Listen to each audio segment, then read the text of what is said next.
I state that, among other things, that we are non-alarming, neutral inspectors who provide a valuable service that meets or exceeds the operating standards that we subscribe to, and we conduct each inspection thoroughly and accurately to the best of our ability, providing an easy to read, non-alarming, and neutral report to our clients. So I think there's three things in there that in that paragraph that are important: non-alarming, neutral, and easy to read. So by now, you guys should know that all our realtor friends out there prefer the non-alarming home inspector, right? So, as home inspectors, we know that it's good business to market our services to the realtors because the realtors have the buyers, right?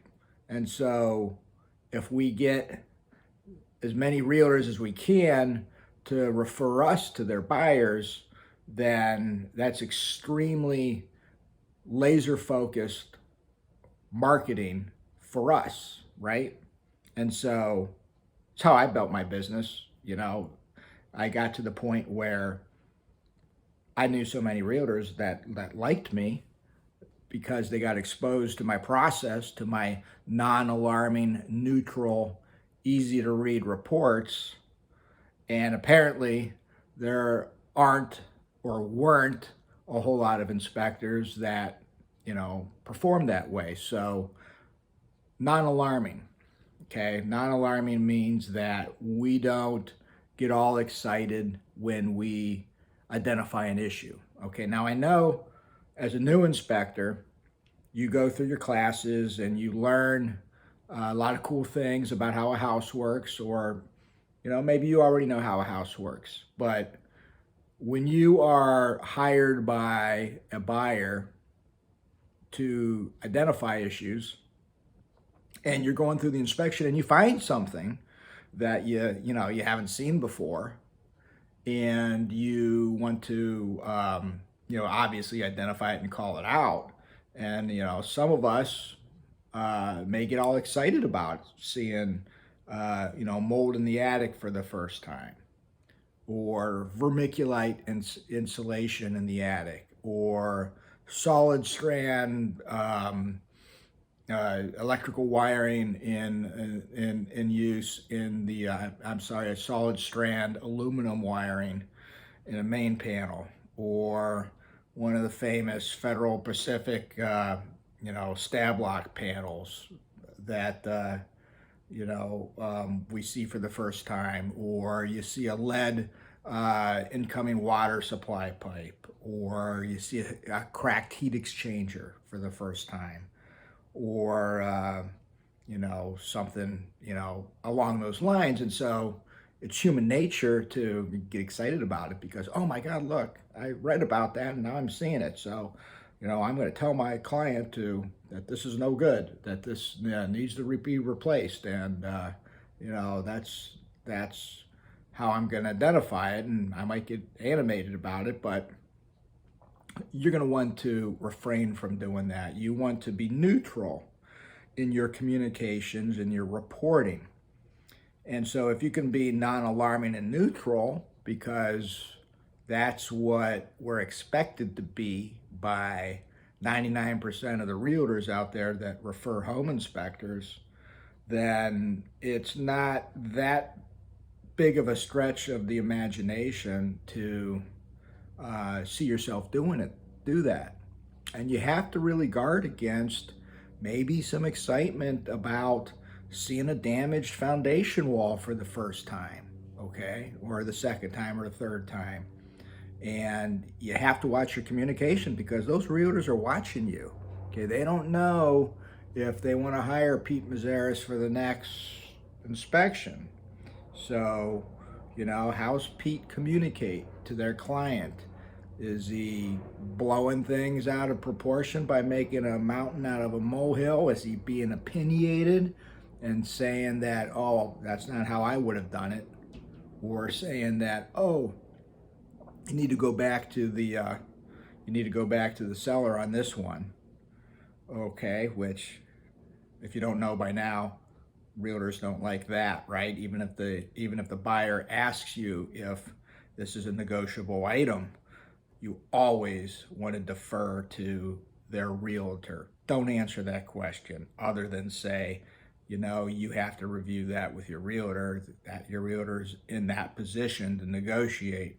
All I'm doing is identifying the issue for you and then maybe giving you a feel for how big of a deal it is from a cost standpoint to correct, as well as what are the implications if you don't address it before you move in or maybe within the next year. And as good inspectors, we should have a feel for that. Obviously, a cracked heat exchanger is a no-go, right? It's a safety issue. Needs to be replaced pronto. How much does it cost? I don't know, maybe a few $1,000s. You should get estimates.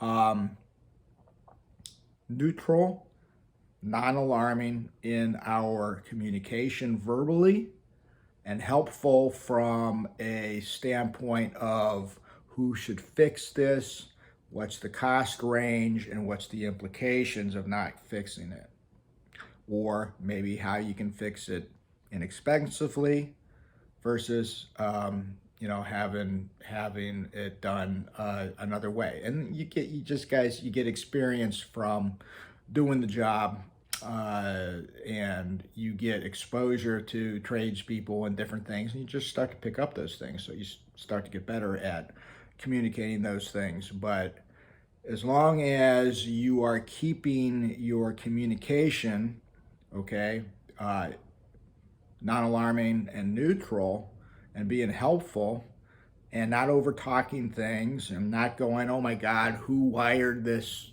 house, Larry, Curly, or Moe? You don't want to say you don't want to say that, even though you might have the desire to. You gotta have to restrain yourself from that, because again, we want to put a good face on for all around us, as well as those referring realtors who can give us more business in the future. And there's, like I've said in the past, there's a way to do that. And it seems that there are many inspectors who will be your competitors who don't have a feel for that. So develop it. You don't have to bend over backwards to communicate that way in order to, hopefully get business from the realtor. So you have to guard against that. You can't go all the way to that degree of communication just to impress the realtor. Obviously, that could backfire you in two ways. Number one, the client detects that you may not be working for them, but rather playing to the realtor, which would be catastrophic for you if they end up leaving you a review that says that publicly, okay? Or you have the realtor who, has been around the block a few times and can spot the desire in all inspectors to want to play to them. Okay, and they know it. They've already been in that position and have experienced it several times before. And so you would probably hurt your chances if you're too obvious about it. So, final analysis, be objective, neutral, non-alarming in